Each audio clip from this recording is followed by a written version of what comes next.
Like, oh my gosh, holy moly macaroni cannoli. Like, where are we at? Yeah, where are you at? Where are you at tonight? Drop a pin. Yeah, drop a pin on somebody who has your best interest at heart. Like sometimes, sometimes our words fall on deaf ears.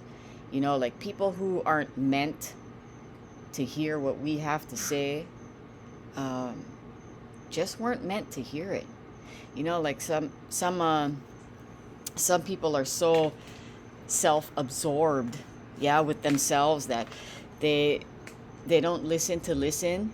They listen to respond, and I find that a lot in my life that uh, I don't have many friends. You know what I'm saying? Like I can count the Faith Circle and the God Squad probably on two hands. Um, and I'm not sorry, right? Like the rest are acquaintances, where we see each other in passing, and there is brief conversation, uh, not necessarily intimacy, but not necessarily shallow conversation either. Like just really in passing. Uh, yeah. So, I kind of feel like I'm on one right now, and I'm certain that some of you feel that way sometimes in your life too. Yeah, we get so on fire or so passionate for what we are doing at the current moment, that there is a yearning inside, right there, and there's a yearning inside of me to see this thing through. Yeah, to see it through until it is through. And at the end of the day, if these podcasts don't reach the quote unquote the right person or the correct person, at least I can say that I am having a lot of fun doing it. And to really sit here and do these podcasts from my patio, and we are on episode 6, you guys, of The Vision Inside. I'm going to segue and do the little intro here. My name is Delori Gomes, and yeah, I've been called, right? That yearning inside of me. And again, if if when this is said and done, um, and I apologize for the stutter. Like, this is not scripted. Yeah, go back to the intro. This is not scripted. I have no bullet points. There's no prompt lights or cue cards in front of me. Like, this is straight from the Na'au, sharing my Mana'o, right, which is my wisdom through experience, and gained knowledge, right, through practice, through life, right. Like, this is everyday life stuff that you and I deal with. Um, and I've been called, right? I have been called to help somebody. I just don't know who that somebody is. So again, until this is through, and I have seen it through, we're not gonna stop, right? Like, why stop? And it goes back to, I get to remember, right? I get to remember that not everybody has my best interest at heart. And it's a really good question to sit with, right? Like, not everyone has your best interest at heart too, right? Like, if you sat there at the edge of your bed, or if you sat in your quiet place, and I sincerely hope and pray that you have a quiet place, right? Some place to retreat to. Not necessarily behind a locked door, yeah, because a lot of times the places that I retreat to are in plain sight, right? They are out in the open. And ask yourself that question, and I get to ask myself that question too. Yeah, like, who has my best interest at heart today? And a really tangible way, right? A tangible way to find that receipt, right? Proof of things that I have given or something that I have paid for. Go and have a conversation with somebody. And yeah, it's kind of like a social experiment, right? I go out and I talk to people that I would normally talk to, or maybe some friends that I would normally talk to, and I really hone in on their response. Yeah, and how you respond, and how you receive what I'm sharing with you. And I guess we pick the level of the depth of intimacy that we choose to share, and see what happens. Like I'm kind of curious as to how the people around you would react to that. And at some point, maybe I don't know. Maybe I'll open up an email one day, or I'll open up some comments, specifically for questions like that in a podcast. And I don't have an official place, by the way. Like, I'm literally sitting here in my patio with a laptop, a microphone, and a soundboard. I am not broadcasting live anywhere. Uh, I just do what I'm led to do. Something specific, right, that I wanted to talk about tonight, and oh man, I just get to, yeah, I get to work on certain areas of my life where the light of light has not been shined yet. And I'm not sure if it was in the last episode, but definitely in one of the episodes, I was talking about vision and imagination. Like when I was a kid, yeah, and I was that dream was smashed long time ago, until it was revitalized quite a few moons ago, recently. When I was a kid, yeah, I remember expressing myself, and you might have expressed yourself, I don't know, with playing with cars, or like kids nowadays, they flip the water bottle, yeah, with water inside, and make it stand up. And it was free expression, right, of who we were and what was on our mind and what was going on in our hearts, and we just played. And if you grew up like me, and I suspect that a lot of us did, stop doing that, shut your mouth, go play somewhere else, you being too loud, what is that, oh my god, that is stupid. Yeah, like those seeds of darkness, yeah, got planted. They got planted within us, and unbeknownst to ourselves, right? Because I'm powerless to what I receive at 3, 4, 5 years old. I'm powerless. The form of God as I understood it back then. This is a whole nother podcast for a whole nother day, but I'm going to say it anyway. The God of my understanding back then were the adults, putting in me their beliefs. Yeah, children are to be seen, not heard. And you fill in the blank to what that is for you. Um, and what a trip, like, right? We go through life, and these seeds get planted, right? They get planted within us, and it takes just the right environment, and the right sun, and the right day of the week for these seeds to pop up out of the soil. And sometimes the right environment, or the right people, and the right place, and the right time is when we are in relationship with each other. Yeah, not doesn't necessarily have to be boyfriend, girlfriend, girlfriend, girlfriend, boyfriend, boyfriend. You get the picture, right? It can be any relationship. It can be friend, friend, mother, daughter, father, daughter, and again, it is whatever it is for you at the time.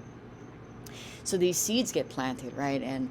And there's so many things that manifest from that. Well, one of the biggest things that manifest from that perfect storm is this really, really toxic game. And you might have played it before. Yeah, and it's called This Is What You Said, and This Is What I Heard. Yeah, what you said was, are you going to wash the dishes? Yeah, what you said was, are you going to wash the dishes? What I heard was, you're so stupid.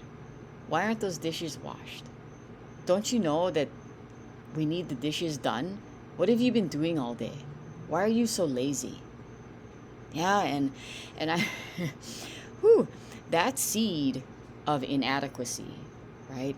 Of feeling and being and believing that I am less than, that the only place I belong on this earth is underneath your shoe, was instilled in me when I was super young. And I don't remember which parent, or if it was my brother. I don't remember who put that seed inside of me. And then again, a certain situation and circumstance occurs in my life, and my reaction is to think and believe and obsess on what I thought you said, when all you said was, "Are you going to wash the dishes?" Super innocent question. Because probably, most likely, I said earlier, maybe 2 hours ago, "I'll take care of the dishes tonight. Don't worry about it." Yeah? And so when you, the world, my husband, whoever, when you hold me accountable, I think you're questioning me. I think you're questioning my integrity and my role and the status quo in my household as a mother and a wife. I think you're questioning me. Like that's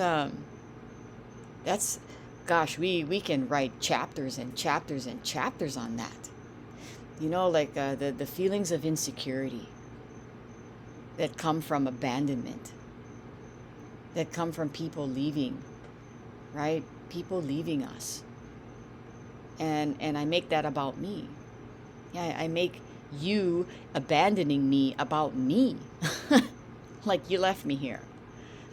Well, really, that's not true, right? That's not true at all, because I don't know what's going on in your mind. I haven't walked a mile in your shoes. I'm not living in your house. I wasn't brought up the way you were brought up. But still, right? Still. And it goes back to that social experiment of being self-absorbed, right? That even in conflict, even in perfect situations where this seed is popping up out of the soil, I am so self-absorbed with me that I really don't care what's going on with you.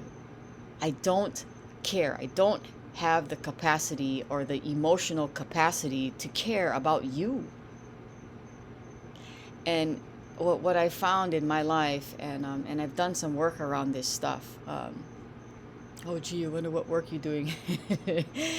I have done some really deep self-examination of why I'm so self-absorbed, and thank you God. Like I'm not as self-absorbed today. I do have the capacity to care for other people. I found that it is a form of self-preservation. Like I need to protect my heart at all times, because right, there's a deep seed and a deep belief that you're going to leave me anyway. And if I tell you how I really feel, you're going to judge me. Not only are you going to judge me, but you're going to take what I shared with you at intimate level, and then you're going to go share about it at a dinner table somewhere. Yeah, so I'm always guarded. Love is transactional. I always keep you at arm's length, but when I need you here now, right? I need you to come back, and I play yo-yo with people, with people's emotions and your presence in my life. And so again, I'm I'm never really concerned about you. I'm really just self-absorbed, and I'm sitting in survival and self-preservation from seeds that were planted so long ago that I don't know how to fix myself. And so I just keep surviving, right? Like I'm not living, I'm just here. I'm just here. Wake up, get the kids ready for school, make the coffee, blah, blah, blah. Go to work. Excuse me, go to work, come home, wash the dishes. Yeah, it's just rote. Yeah, it's just mechanical and robotic. And there's just really no purpose in my life. And so I come to this place, right? And I'm going to share a little bit of childlike imagination and vision with you. I don't know, like I always grew up, I've always been this way. Like I insist on enjoying life. Like I really like laughter. I like imagination. I like seeing things and interpreting it to what I see, not necessarily being in a delusional reality, but what the universe or God or the creative intelligence is trying to tell me. Because if you believe in any sense of spirituality, nothing is coincidental. I stopped believing in luck a really long time ago, that everything is for a purpose, right? Like everything is for everything, and nothing is junk, right? Like everything in the world and in the universe is, I believe, made and used for good purpose. So this is a wild wormhole. Um, it was just today. Some of it had uh, spawned, I guess, from yesterday too. And I have this God in my life, and I do. I believe in Akua. I believe in God. I believe in that spiritual entity that has given me purpose in my life. And so, one of the many qualities or attributes, right, of the God I believe in is childlike, right? And God is this like the recycle plant, right? Like it is a place where a raw material is brought and then remanufactured or repurposed into something else. We'll just keep that idea for just a um, general definition. So I bring this seed, right? I bring this toxic game of, this is what you said and this is what I heard. So I bring this stuff, and I have the Faith Circle, and I have the God Squad, and I got some kind of prayer in my life, right? Because I cannot do this life by myself. I can't, or I will just become robotic and conform to society. So I bring this idea, right? And it's not an idea, like it's a toxic trait that has caused all kinds of strife in my home. It has caused uncomfortability. It's caused dishonesty and dismissed behavior, right? I dismiss you, and I dismiss me from the whole situation because I don't want to be present, because who wants to fix it? It's not my fault, it's your fault, it's all your problem.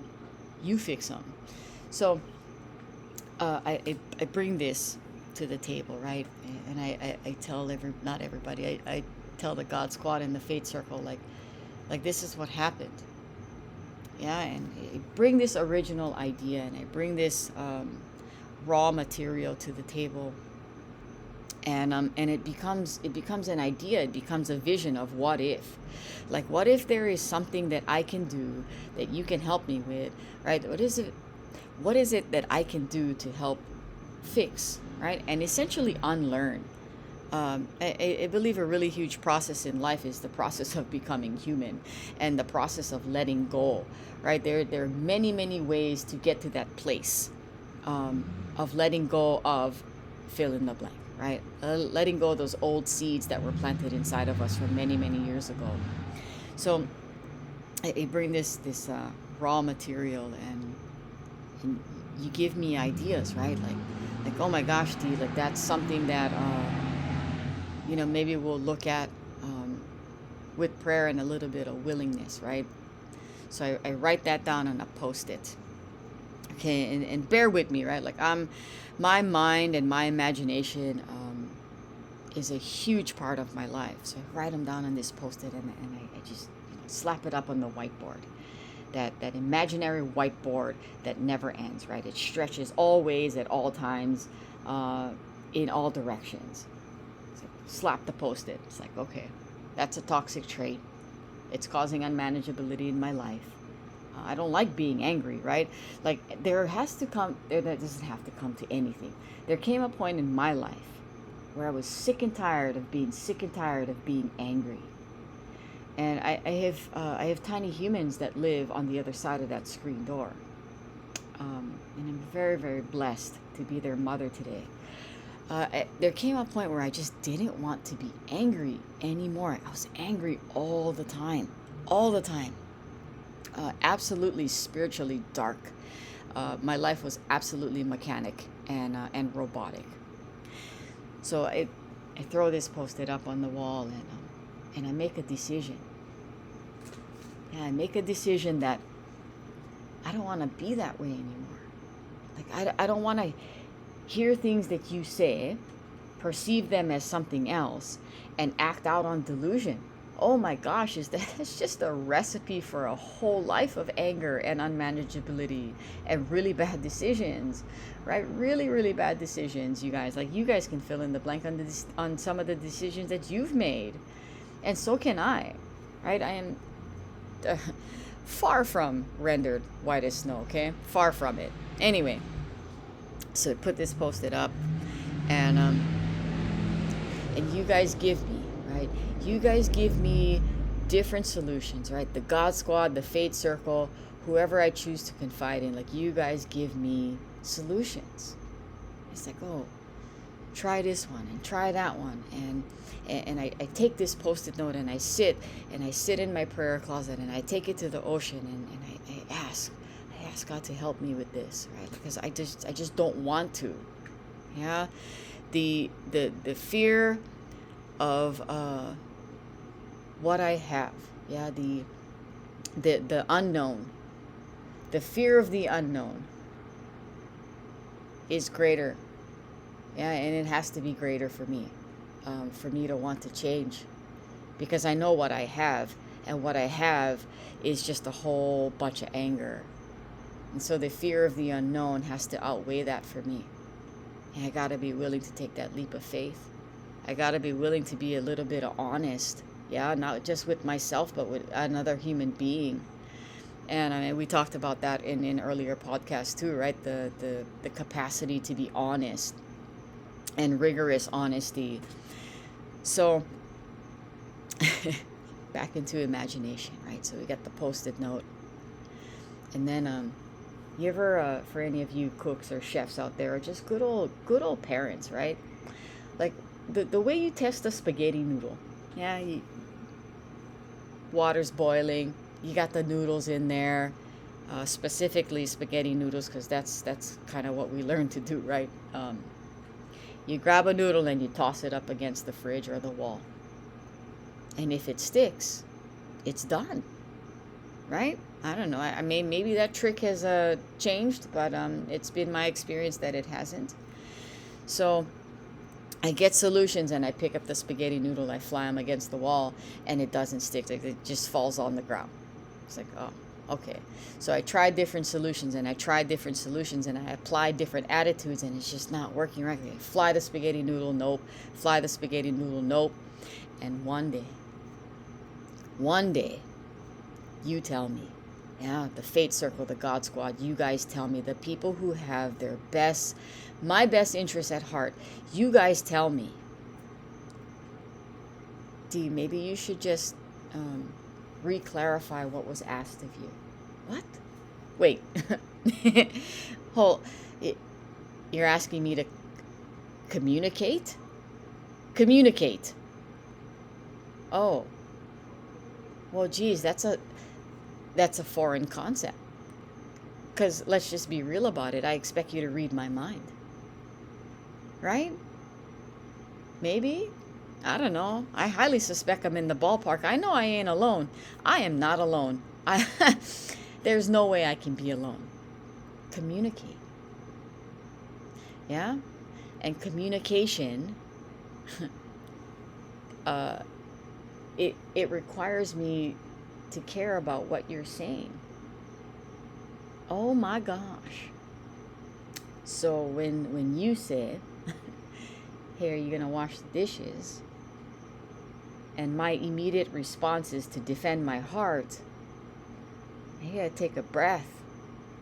I gotta take a breath so I don't respond in a way that takes me back to my childhood, when somebody told me blah blah blah blah blah. You cannot. That'll never work.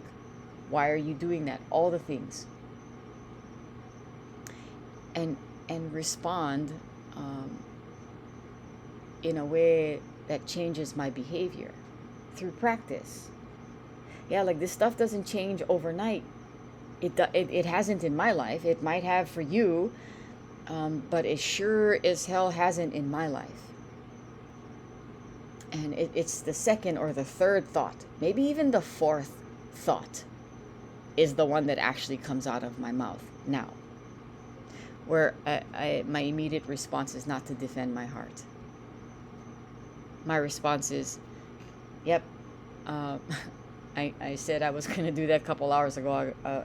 I'll wash it up right now. Yeah, or something of that nature. So you tell me to communicate. Oh my gosh, it's a two-way conversation, yeah? So the spaghetti noodle fits. It sticks on the wall, and it's like, oh, that one worked. The principle of communication, two people talking story, yeah, perhaps me in prayer with God, works. Mind reading, not so much. Delusion, absolutely not. You know, some people like to say, I am not one of those people, that perception is reality. Oh my goodness. That is just absolute false in my life.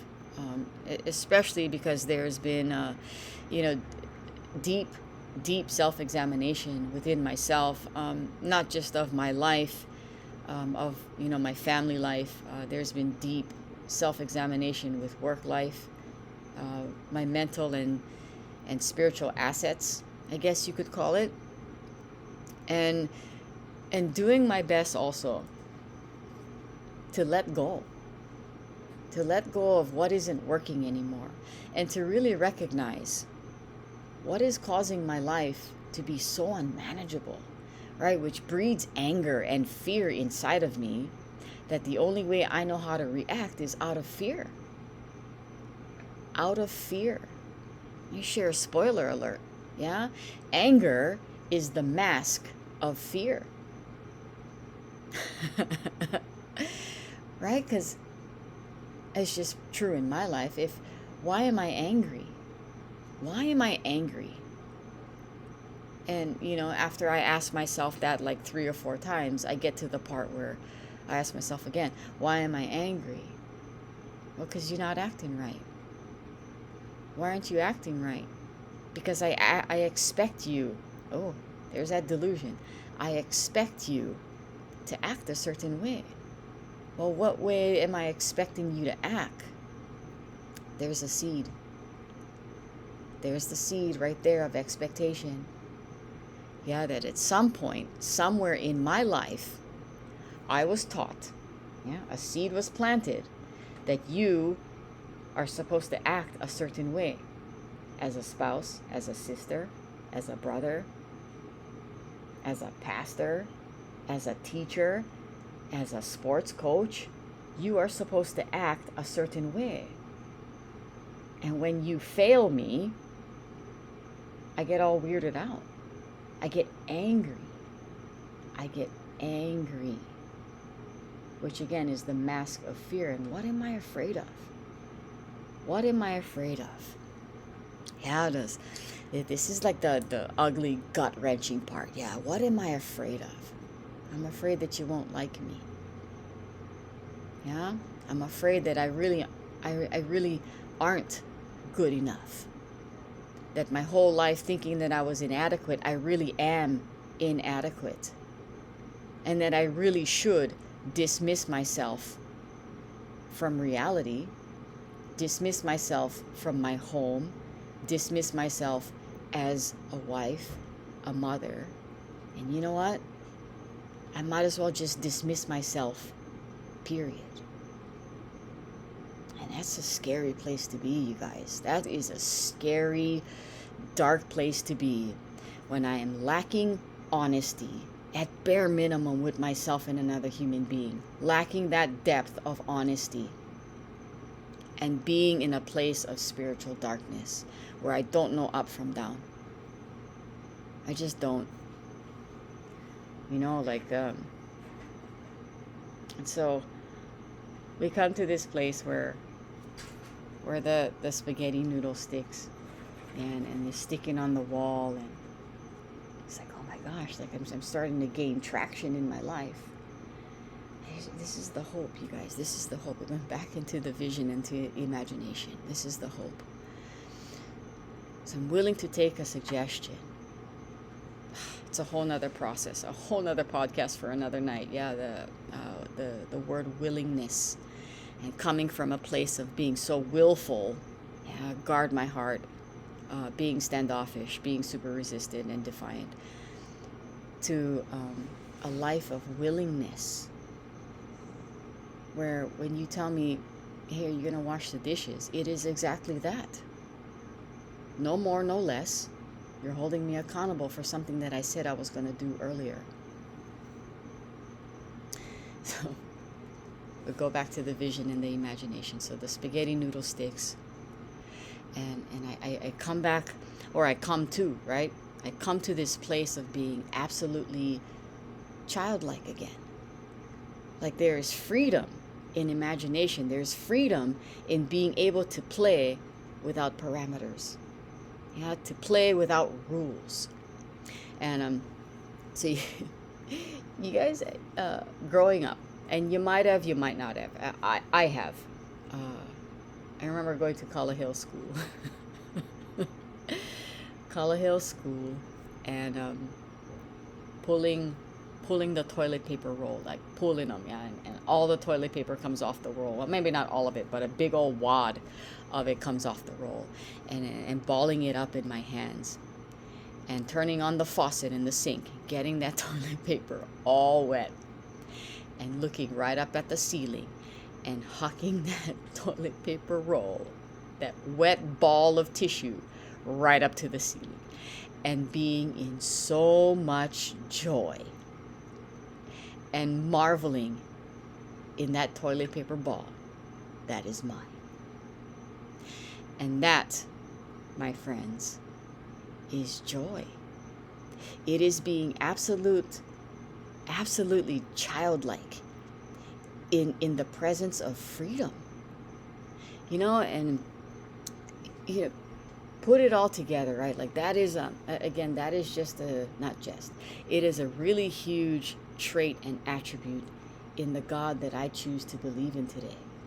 And I have I don't know, a piece of literature I like to lean into, and it tells me that I get to choose my own conception of God today, because for many, many years it has been the God of my misunderstanding.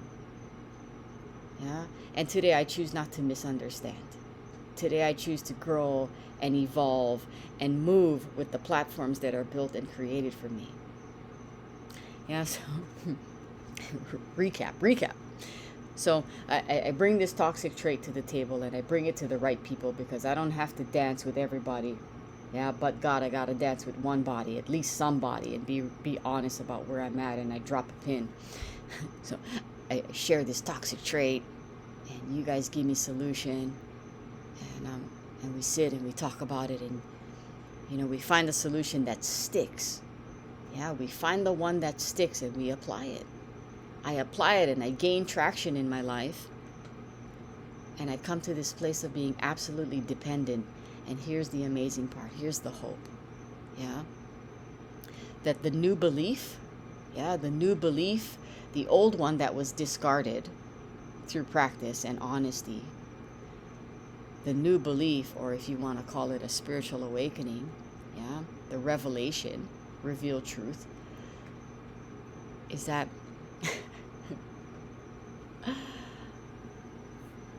it was brought back to the original place where it came from. That seed was put inside of me pure. Yeah?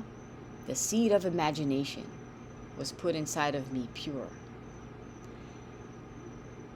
I was just in the right place at the right time, at the right day of the week, where that seed had popped out of the soil, and it was fanned with fear, anxiety, worry, dishonesty. Yeah, it was fanned with all of that. And so I grow up and all the things happen, right? All of that stuff manifests, and it breeds other things that I don't want anymore. So here we are. Yeah, Spaghetti noodles and spitballs. Episode 6 of The Vision Inside. I have been called. I have been called to a purpose to help somebody. And if any of this tonight has given you hope, I am grateful. I am grateful that you've decided. You've decided, right? To some degree, you deciding to sit here and listen or play this at loud volume so the person in the other room will listen as well, you've decided to act on a little bit of willingness, yeah, to sit here and communicate and open that channel for dialogue, and start to squash that thing called expectations. As I don't know if you guys notice, yeah, like expectations are premeditated resentments. Oh my, that's like 50 million more podcast episodes right there that we can talk about resentments and get back into anger and fear. But God, yeah, that's a whole nother story for a whole nother night. I'm stoked, you guys. Like I'm really grateful to be here. Again, talking into a microphone with a laptop, a headset, and a little soundboard. I'm just here to help people. I really hope you enjoyed it tonight. Once again, episode 6, The Vision Inside. Thank you for listening, everybody. My name is Delory Gomes.